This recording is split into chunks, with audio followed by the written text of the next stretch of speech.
Hola, les damos la más cordial bienvenida a cada uno de ustedes para continuar este estudio acerca de la guerra espiritual. El día de hoy nos concentraremos en uno de los pasajes más importantes del Nuevo Testamento, el libro de Efesios en el capítulo 6, en los versículos 10 al 20. El día de hoy revisaremos la realidad de la guerra espiritual en los versículos del 10 al 13. Acompáñenos.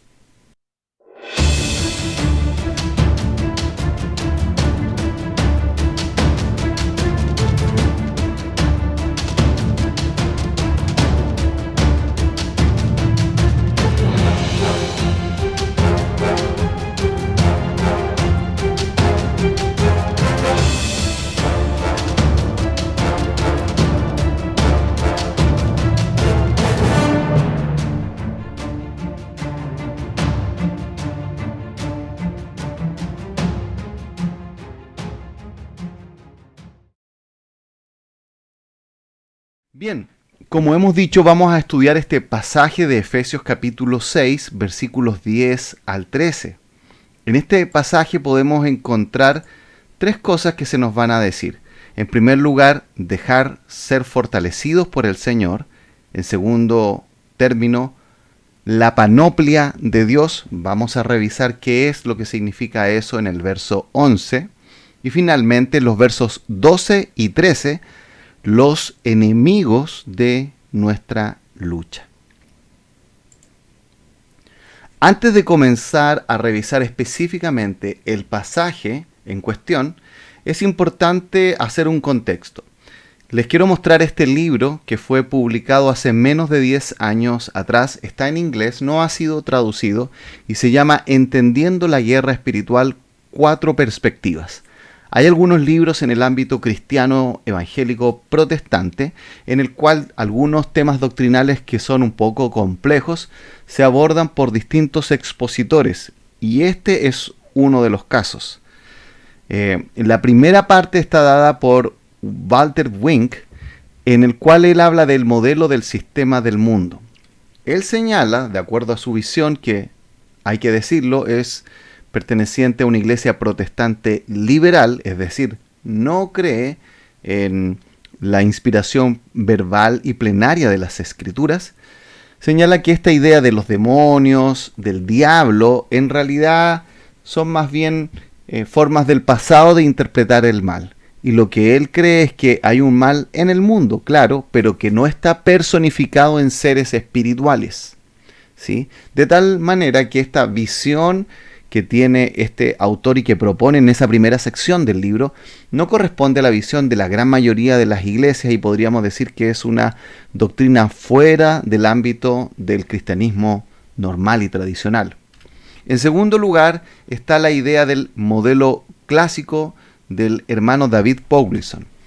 De él hemos ya mencionado algunas cosas en la clase número 1, específicamente en el pasaje de Génesis 3, donde nos daba algunas luces de lo que estaba sucediendo ahí en ese pasaje de la caída. Él postula el modelo clásico de la iglesia reformada, es decir, que la lucha cristiana se da sobre todo en lo que tiene que ver con la carne. Aquí hay que hacer un alto para que nos ayude a comparar estos modelos y los siguientes. Nosotros sabemos que la Biblia describe en distintos pasajes que la lucha de cada cristiano en el mundo espiritual se da en 3 áreas, 3 frentes. Ninguno de esos separado del otro, pero siempre hemos escuchado hablar del mundo, de la carne y del diablo. Podríamos decir que lo que hace el modelo del sistema del mundo es que ve solo la guerra espiritual como una oposición frente a un mundo opositor a Dios, y que el diablo no existe, y minimiza la labor de la carne. Este segundo modelo, el modelo clásico, es, como dije, muy común en la iglesia reformada. Sin embargo, tiende a llevar a una posición muy pequeña lo que tiene que ver con el diablo. Solamente, o enfatiza más bien lo que tiene que ver con la carne. En tercer lugar, el modelo de liberación de Gregory Boyd, en el cual él señala que existe un mundo espiritual, que que está relatado en las Escrituras, que este mundo no puede ser dejado de lado. Los que han revisado en detalle este libro señalan que una de las debilidades es que él ve que esta es una batalla entre dos fuerzas iguales. Dios y estas fuerzas de las tinieblas son iguales y que por eso necesitamos nosotros estar atentos en la guerra espiritual, porque no sabemos cómo se va a dar esto, quién va a ganar finalmente. ¿Ya? Él enfatiza entonces el aspecto de en este triunvirato de nuestros enemigos al diablo, pero minimiza la función del mundo y también de la carne. Y finalmente este último, que es un modelo también de liberación a nivel estratégico de Peter Wagner, que podríamos decir que representa alguna de las corrientes del mundo carismático. En esta parte se ve que nosotros necesitamos estar haciendo declaraciones respecto al mundo de las tinieblas, necesitamos analizar un lugar geográfico para ver si hay algunos espíritus que están ahí gobernando ese sector. Este digamos, modelo ha sido propugnado por las iglesias, sobre todo carismáticas, desde los años 80 en adelante. Sin embargo, no cuenta con una historia en la tradición de la iglesia cristiana de mucho sustento. Es importante entender esto entonces. Existen distintas maneras de entender la guerra espiritual en el mundo cristiano. Y lo que nosotros queremos es finalmente que la decisión y nuestra comprensión acerca de este tema provenga de las páginas de las Escrituras. Es por eso que nosotros hemos utilizado distintos recursos y podemos ver que algunos predicadores de la historia de la iglesia, como Charles Spurgeon, famoso en el siglo XIX, John Bunyan, un puritano, hablaban de este tema, al igual que Thomas Brooks. Por otro lado, un gran predicador del siglo XX como Martin Lloyd-Jones y también el conocido John MacArthur nos hablan acerca de esta realidad. Ahora bien, hemos acá mencionado a David Powlison, donde él también muestra cómo esto se encuentra en las Escrituras. Sin embargo, algunas cosas que vamos a tratar durante esta y las próximas dos clases provienen también de lo que Sam Storms propone en su libro de Entendiendo la Guerra Espiritual, una guía comprensiva. Este está en inglés, no ha sido traducido, pero nos va a servir de mucha ayuda. Ok, vamos entonces ahora a ir al pasaje de la palabra de Dios y me gustaría leer Efesios capítulo 6, versículos 10 al 13 en la versión de la Reina Valera. Dice así: por lo demás, hermanos míos, fortaleceos en el Señor y en el poder de su fuerza. Vestíos de toda la armadura de Dios para que podáis estar firmes contra las acechanzas del diablo, porque no tenemos lucha contra sangre y carne, sino contra principados, contra potestades, contra los gobernadores de las tinieblas de este siglo, contra huestes espirituales de maldad en las regiones celestes. Por tanto, tomad toda la armadura de Dios para que podáis resistir en el día malo y habiendo acabado todo, estar firmes. Hemos llamado entonces a esta sección que vamos a revisar el día de hoy, la realidad de la guerra espiritual. Y en primer lugar, vamos a ver ahora, déjense fortalecer por el Señor, que se encuentra en el versículo 10. En mi caso, pude hacer una traducción literal de estos versículos y lo traduje de esta manera: el resto, déjense fortalecer por medio del Señor y en el dominio o en la esfera de la fuerza de Él. Esta es una traducción bastante tosca porque es palabra por palabra, pero nos ayuda a entender de mejor manera este versículo 10. El Señor Jesucristo nos muestra que Él mismo vivió una tentación por el diablo y en esa tentación Él se encontró con este enemigo espiritual. Ahora bien, lo que está haciendo Pablo es hablarnos de que debemos ser fortalecidos. Y nuestra versión Reina Valera dice: fortaleceos en el Señor. ¿Ya? Esta sección es un llamado entonces a la iglesia a estar mejor preparados para vivir en el día a día la realidad de la lucha espiritual que se vive. Lo que está diciéndonos entonces es que si nos vamos a presentar en esta lucha espiritual, debemos estar atentos, debemos considerarla. No debemos pensar que esto no es real, que esto es solamente ideas extrañas de un libro antiguo, sino que es algo real. Ahora bien, lo interesante es que la traducción que nosotros tenemos en la Reina Valera dice, fortaleceos en el Señor. Pero quizás una traducción más literal significa, o sería esta, déjense fortalecer por medio del Señor. Esto es lo que se conoce como un imperativo, es decir, es una orden, pero es una orden pasiva, es decir, donde yo muestro mi disposición, pero no soy yo el que produce el efecto. Es bastante extraño para nosotros explicarlo, pero Pablo está dándonos la orden de que nosotros debemos estar disponibles para que sea Dios mismo el que nos fortalezca. Pablo no está diciendo que yo soy el que me fortalezco a mí mismo. Está diciendo que cada uno de nosotros debe estar disponible para ser fortalecido por el Señor por los medios que Él ha dispuesto, que lo vamos a ver a continuación, las próximas semanas. En Romanos capítulo 4, versículo 20 se ocupa la misma palabra donde habla acerca de un hombre como Abraham y dice acerca de él, tampoco dudó por incredulidad de la promesa de Dios, siendo que se fortaleció en fe, dando gloria a Dios. Abraham se fortaleció en fe. De la misma manera, tú y yo necesitamos ser fortalecidos por medio del Señor. Y es interesante esta frase que está acá abajo, que podríamos decir que complementa la que está arriba. En el dominio de la fuerza de Él. Es decir, nuestra verdadera fortaleza está en la esfera del poder que Él tiene. Algunos comentaristas señalan lo interesante que es que en este solo versículo palabras relacionadas con poder aparecen tres, diferentes en el idioma original, pero que se relacionan con esta idea de poder. Déjense fortalecer, dominio y fuerza. En nuestra versión Reina Valera dice fortaleceos y después dice poder y fuerza.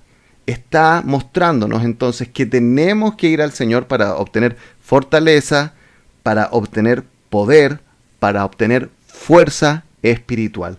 Necesitamos entonces acudir a Él. En segundo lugar, tenemos lo que Pablo nos va a decir en el versículo 11. Lo leo primero en la versión Reina Valera. Dice, vestíos de toda la armadura de Dios, para que podáis estar firmes contra las acechanzas del diablo. ¿Ya? Acá está una traducción literal. Vístanse de la armadura completa, entre paréntesis, la palabra en griego ahí es panoplia de Dios, para poder ustedes estar firmes para los métodos del diablo. ¿Ya? Ahora, veamos algunas cosas que son interesantes en el idioma original que nos ayudan a conocer un poco mejor lo que Pablo nos está diciendo. En primer lugar, está el sustantivo panoplia, que en nuestra versión se refiere como toda la armadura en la Reina Valera. Eso que sale como toda la armadura, tres palabras, en el idioma griego es solo una, panoplia, y significa una armadura completa. No significa entonces solamente tener un escudo, solamente tener una espada, solamente tener algunas partes de la armadura, sino significa tener la armadura completa. La manera en la cual nosotros somos fortalecidos es cuando toda la armadura de Dios la tenemos puesta. No solamente seleccionamos algunas partes, no solamente fe, verdad, no es solamente el apresto del Evangelio, como lo va a decir en los versículos siguientes, sino que todo eso debe estar en nuestras vidas. Ningún flanco, ninguna área debemos dejarla de lado. O como dice acá, no podemos elegir algunas partes de la armadura de Dios, sino que debemos portarla completa para que sea efectiva. La armadura de Dios, cuando hay algunas partes que las dejamos de lado, nos hace vulnerables. Podemos estar armados con ella en forma casi completa, pero vamos a ser vulnerables si no estamos armados, vestidos con ella de manera completa. En segundo lugar, Pablo afirma que esta es la armadura de Dios. Lo escuchamos o lo vemos acá en el versículo 11, vestidos de toda la armadura de Dios. Ahora, la pregunta sería, ¿qué significa que sea la armadura de Dios? ¿Acaso Dios usa una armadura? Bueno, este es un sustantivo de posesión.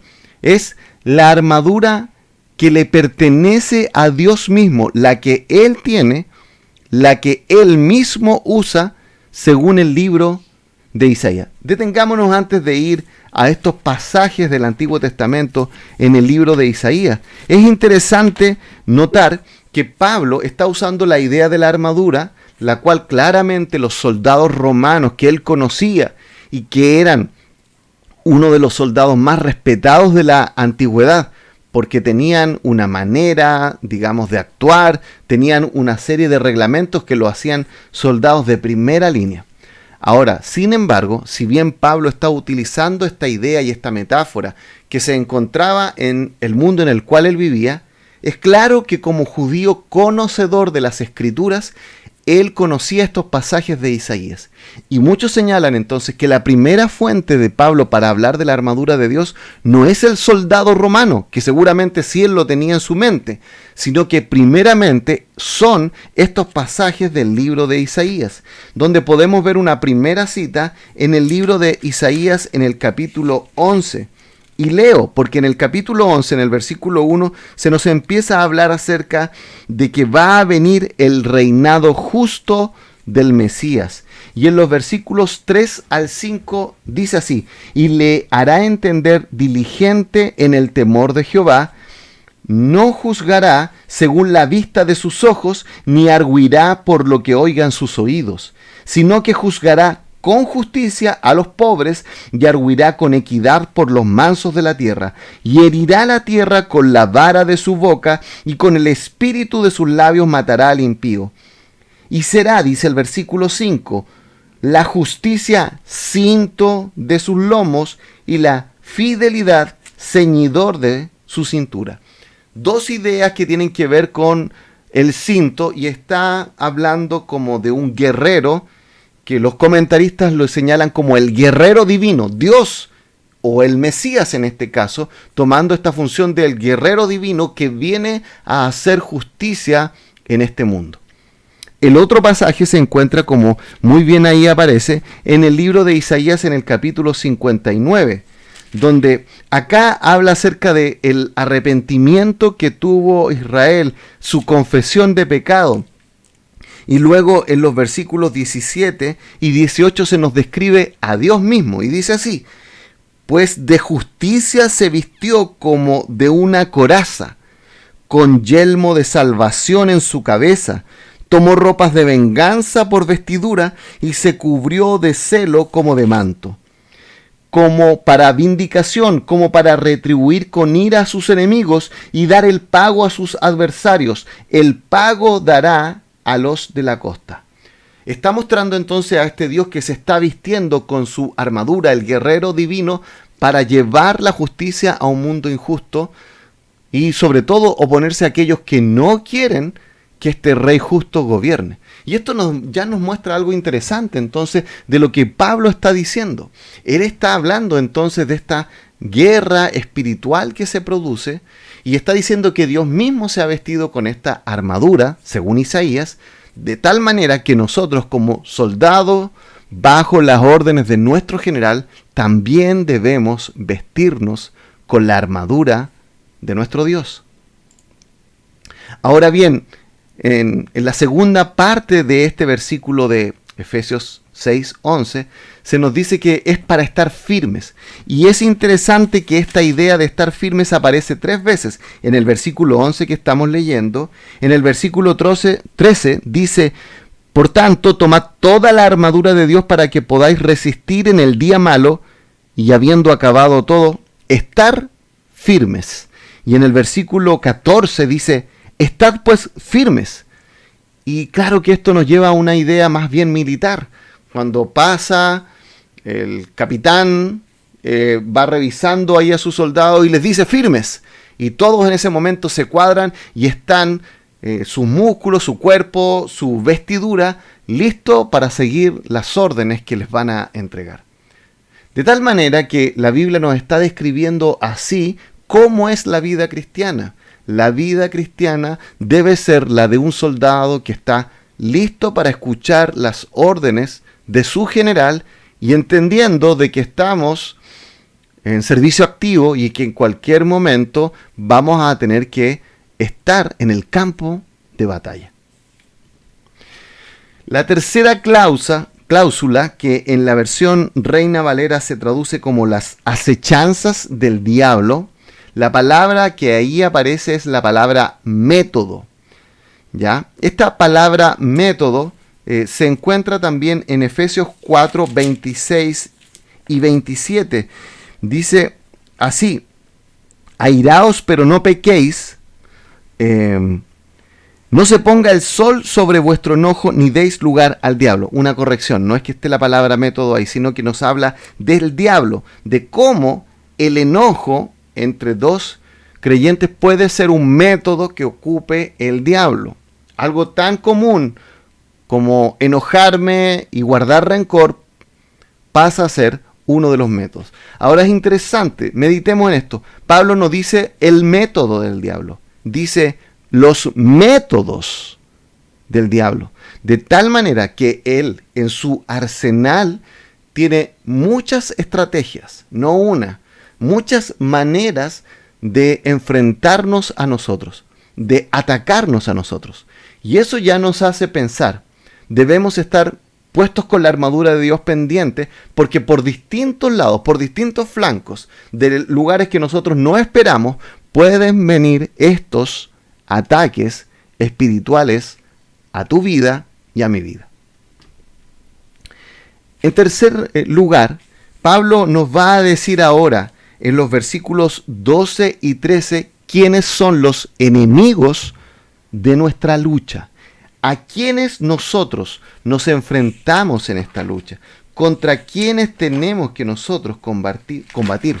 Él dice en la versión Reina Valera en el versículo 12, porque no tenemos lucha contra sangre y carne, sino contra principados, contra potestades, contra los gobernadores de las tinieblas de este siglo, contra huestes espirituales de maldad en las regiones celestes.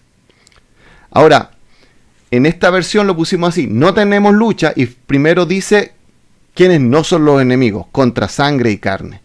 Luego dice quiénes sí son los enemigos. Y usa una definición, si ustedes se fijan, cuádruple, sino contra los principados, contra las autoridades, contra los gobernantes de este mundo de la tiniebla, esa sería la traducción literal, contra los espirituales de la maldad. No dice seres, pero se puede, claramente derivar del texto, contra los seres espirituales de la maldad en los celestiales, es decir, en una esfera que no está físicamente acá con los pies puestos en la tierra. Ahora, preguntémonos esto, ¿qué quiere decir cuando Pablo usa la palabra lucha en este versículo? Claramente, hasta acá hemos visto que está hablando acerca de ponerse la armadura y nos habla de la idea de este guerrero divino del Antiguo Testamento o este soldado romano. Las dos ideas pueden estar conectadas. Pero acá él usa la palabra lucha. Ahora bien, acá hay una estatua de antes del Señor Jesucristo en el cual podemos darnos cuenta acerca de un púgil que está en reposo luego de un combate. Esta es de alrededor del 300 al 200 antes de Cristo. Ahora, interesantemente, en el tiempo del apóstol Pablo, en el mundo greco-romano, esta palabra lucha se utilizaba para un lugar que se conoce como la palestra. La palestra era el lugar en el cual en la antigua Grecia se daba la lucha. Y voy a leer algunas cosas. La palestra funcionaba de manera independiente o como parte de los gimnasios públicos. En su obra Explicaciones de 12 Salmos de David, Ambrosio de Milán describe 3 tipos de combate que se daban en este lugar que se conoce como la palestra. El primer tipo de combate era el palaestae o el luchador que solo puede aferrarse sin poder utilizar sus puños. Ellos se tomaban, se jalaban, ¿sí? Pero ellos no podían cerrar sus manos y darse puñetazos. En segundo lugar estaba el pictae o boxeador que golpea con sus puños cubiertos con unas cintillas de cuero o cestus. Estos podían cortar orejas, sacar nariz o producir tajos en la cara. Fíjense lo cruel de estos deportes. Podríamos decir que no se parecen tanto a la lucha greco-romana que el día de hoy se da en los Juegos Olímpicos. E incluso podríamos decir que no se parece a deportes como el boxeo. Quizás algo más cercano sería esto que se conoce como el todo vale, donde vemos que se encierran en una jaula y tienen reglas bastante pequeñas, y la verdad es que la cantidad de daños que se pueden producir estos combatientes es bastante dura. Pablo está utilizando esta palabra para darnos a conocer e impactarnos acerca de lo real y de lo fuerte que es esta lucha. No es una pequeña diferencia, no es, digamos, una lucha donde hay tantas reglas, donde se cuida la integridad física de los combatientes. Es una lucha donde nosotros mismos podemos sufrir grandes pérdidas, como ahí señala, problemas en nuestro rostro, perder la nariz, incluso perder nuestra vista. Finalmente, el último juego era el pancracio. Se denominaba así al deporte olímpico, que era una mezcla de boxeo y lucha libre que se practicaba en la antigua Grecia. Los únicos límites reglamentarios que conocían los pancracistas eran no morder ni hundir los dedos en los ojos y orificios nasales de sus adversarios, ¿ya? De tal manera que era un deporte bastante cruel. El objetivo principal de los luchadores era despistar al adversario por medio de la fuerza y a veces por medio de fintas y astucia. Entonces, recordemos esto acerca de la lucha espiritual. En esta batalla hay pocas reglas para salvar la integridad física de los combatientes. La fuente última de conflicto, en este caso espiritual, es una batalla que es espiritual. Ahora, revisemos un poco más acerca de lo que este pasaje nos está diciendo.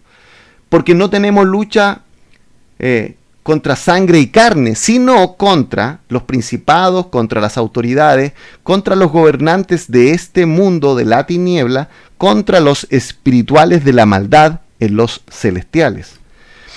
Esta es una definición cuádruple que parte de su lenguaje lo podemos encontrar en otras partes del Nuevo Testamento. Por ejemplo, acá mismo en el libro de Efesios, en el capítulo 1, versículo 20, Pablo dice así: la cual operó en Cristo, hablando del poder de Dios, resucitándole de los muertos y sentándole a la diestra en los lugares celestiales. Ahí hay una explicación de lugares celestiales. En el versículo 21 dice: sobre todo principado y autoridad y poder y señorío y sobre todo nombre que se nombra, no solo en este siglo, sino también en el venidero. Ahora, es interesante esa última frase, no solo en este siglo, sino también en el venidero. Pareciera que Pablo lo que está diciendo cuando habla de principado, autoridad, poder, señorío, se refiere a autoridades de esta era, de este mundo, de este siglo, y luego habla acerca de estas principados y autoridades que son del siglo venidero, es decir, que van más allá de lo que vemos en este mundo material. Dicho de otra manera, lo que Pablo nos está diciendo en Efesios 1, 20, 21, es que hay gobernantes, autoridades y principados en este mundo y hay otras que están más allá de este mundo. En el capítulo 2, versículos 1, 2 dice, y Él os dio vida a vosotros cuando estabais muertos en vuestros delitos y pecados, en los cuales anduvisteis en otro tiempo siguiendo la corriente de este mundo, conforme al príncipe de la potestad del aire, el espíritu que ahora opera en los hijos de desobediencia. Acá empieza a hablar de esta potestad, pero que está en el mundo espiritual. Habla entonces de un príncipe de la potestad del aire y le define como el espíritu que opera en los hijos de desobediencia. Luego, acá vemos otro pasaje más que está en el libro de Colosenses, en el capítulo 1, versículo 16. Dice, porque en Él, en Cristo, fueron creadas todas las cosas, las que hay en los cielos y las que hay en la tierra, visibles e invisibles, sean tronos, sean dominios, sean principados, sean potestades, todo fue creado por medio de Él y para Él. Entonces parece que el lenguaje bíblico es intencionalmente ambiguo para mostrar que las autoridades humanas, los principados y autoridades humanas, pueden estar influenciadas por las autoridades espirituales. Y acá hagamos un breve comentario de pasajes que están en Isaías 14 y en Ezequiel 28. Si usted lee esos pasajes, se va a dar cuenta que en cierta medida pareciera que estuviese hablando de autoridades humanas, pero luego los autores bíblicos como que parecieran cambiar y están hablando de autoridades espirituales. Por ejemplo, en Isaías capítulo 14, el título dice escarnio contra el rey de Babilonia. Y dice el versículo 1, porque Jehová tendrá piedad de Jacob y todavía escogerá a Israel y lo hará reposar en su tierra, y a ellos se unirán extranjeros y se juntarán a la familia de Jacob. Y empieza a hablar acerca de esto. Versículo 4, pronunciarás este proverbio contra el rey de Babilonia y dirás, cómo paró el opresor, cómo acabó la ciudad codiciosa de oro. Pero a medida que nosotros empezamos a leer los versículos siguientes, pareciera que está cambiando el autor bíblico y hablándonos de algo espiritual. El versículo 12 dice, ¿cómo caíste del cielo, oh lucero, hijo de la mañana? Cortado fuiste por tierra tú, que debilitabas a las naciones. Tú que decías en tu corazón, subiré al cielo, en lo alto, junto a las estrellas de Dios, levantaré mi trono y en el monte del testimonio me sentaré a los lados del norte. Sobre las alturas de las nubes subiré y seré semejante al Altísimo. Mas tú, derribado eres hasta el Seol, a los lados del abismo. Se inclinarán a ti los que te vean, te contemplarán diciendo, ¿es este aquel varón que hacía temblar la tierra, que trastornaba los reinos? Pareciera que aquí está hablando más allá de un ser meramente humano, de un rey meramente humano. Está hablando de algo espiritual. Y es por eso que muchos comentaristas bíblicos ven en Isaías 14 una figura de lo que se está hablando de este ser espiritual que se reveló con Dios. De tal manera que en este lenguaje bíblico, tanto en el Antiguo Testamento como en el apóstol Pablo en el Nuevo, se entremezclan estas autoridades humanas corruptas con seres espirituales rebeldes a Dios. Lo mismo podemos revisar en el libro de Ezequiel, en el capítulo 28. Ya en el capítulo 26 y 27 se nos ha descrito que esta es una profecía contra Tiro. Y dice en el 28, versículo 1 y 2, vino a mí palabra de Jehová diciendo, hijo de hombre, di al príncipe de Tiro. Está hablando a un príncipe humano y le está dando una advertencia. Y en los versículos del 1 al 12 de Ezequiel 28 se hace referencia a este rey humano. Pero nuevamente, al igual que en Isaías, el lenguaje cambia desde el versículo 13 en adelante y dice algo que sería imposible cumplir para un rey humano. Versículo 13, en Edén, en el huerto de Dios estuviste, de toda piedra preciosa era tu vestidura, de cornerina, topacio, jaspe, crisólito, berilo, iónice, de zafiro, carbunclo, esmeralda y oro. Los primores de tus tamboriles y flautas estuvieron preparados para ti en el día de tu creación. Tú, fíjense la palabra, querubín grande, protector, yo te puse en el santo monte de Dios, al igual que Isaías habla de un lugar alto. Allí estuviste, en medio de las piedras de fuego te paseabas. Perfecto eras en todos tus caminos desde el día que fuiste creado hasta que se halló en ti maldad. Algo que no podría cumplir un rey humano, porque sabemos que todos nosotros fuimos concebidos en pecado, de acuerdo a las palabras de David. A causa de la multitud de tus contrataciones, fuiste lleno de iniquidad y pecaste, por lo que yo te eché del monte de Dios y te arrojé de entre las piedras del fuego. Oh querubín protector, se enalteció tu corazón a causa de tu hermosura, corrompiste tu sabiduría a causa de tu esplendor. Yo te arrojaré por tierra, delante de los reyes te pondré para que miren en ti. Hasta ahí vamos a leer. Es increíble que nosotros no podemos separar completa y absolutamente en este triunvirato de enemigos espirituales al diablo con el mundo. Hay una relación que está ahí entregada por la palabra de Dios. Me gustaría ver 2 citas de autores bíblicos que nos hablan acerca de esto. Tengo, dice Martin Lloyd-Jones, la seguridad de que una de las causas principales del mal estado de la iglesia de hoy es el hecho de que el diablo ha sido olvidado. Atribuimos todo a nosotros mismos. Hemos llegado a ser muy psicológicos en nuestra actitud y pensamiento. Vivimos ignorantes de este gran hecho objetivo, el ser, la existencia del diablo, del adversario, el acusador y sus dardos feroces. Detengámonos un minuto. ¿Será acaso que en tu vida estás dándole un lugar muy pequeño para comprender tus luchas, tus problemas, tu manera de responder frente a la vida, y que a lo mejor minimizas esta función y labor del diablo? Otra cita, en este caso del conocido autor C.S. Lewis. En lo que se refiere a los diablos, la raza humana puede caer en 2 errores iguales y de signo opuesto. Uno consiste en no creer en su existencia. El otro en creer en los diablos y sentir por ellos un interés excesivo y malsano.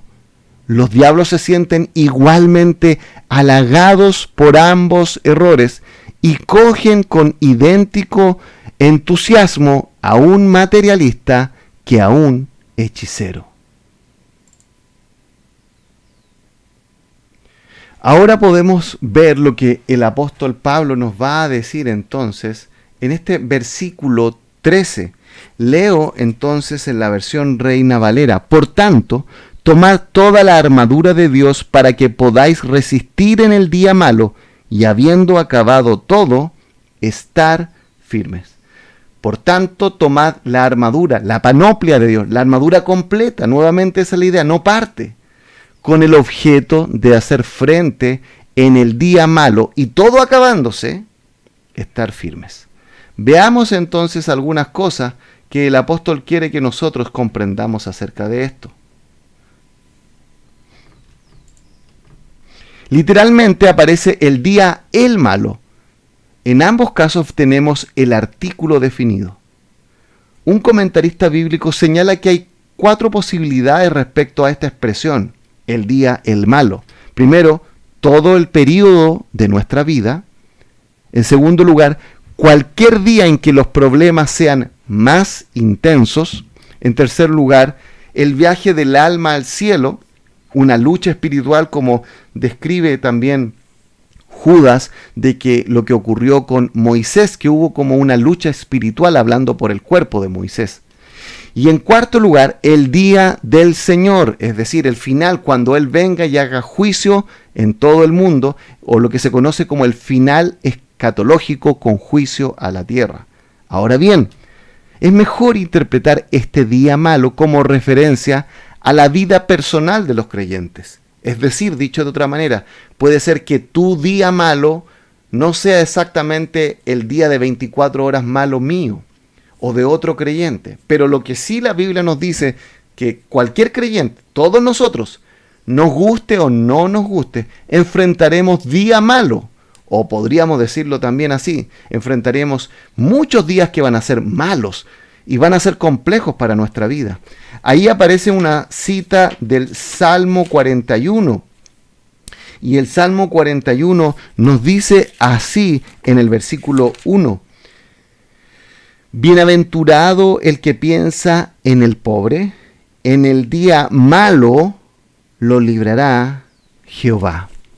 La Biblia nos muestra entonces que la vida cristiana no es un día de campo, no es un día de descanso, es un tiempo de lucha y de batalla espiritual para ti y para mí. Veamos algunas aplicaciones entonces para ir cerrando esto. En primer lugar, ora y lee la Biblia con el objetivo de ser fortalecido. Déjame decirlo de otra manera. A veces uno ora o lee la Biblia para cumplir con un deber. Pero si has terminado de orar y de leer la Biblia y tu corazón no ha sido fortalecido, entonces necesitas volver a orar y leer la palabra. ¿Estás siendo fortalecido al orar? ¿Tu alma está siendo avivada al estudiar las Escrituras? ¿O solamente estás alimentando tu conocimiento? ¿Estás frío en tu relación con Dios? Dicho de otra manera, ¿tu vida espiritual está siendo avivada, fortalecida en el Señor, para que si hoy día fuese tu día malo, lo pudieses enfrentar de buena manera? En segundo lugar, recuerda que tienes muchos enemigos. En esta estructura que vimos del versículo 12, nos muestra que hay todo un sistema en el mundo espiritual que se está oponiendo a nosotros. Sabemos que el diablo es el cabecilla. Él es el jefe de estos rebeldes, pero hay muchos.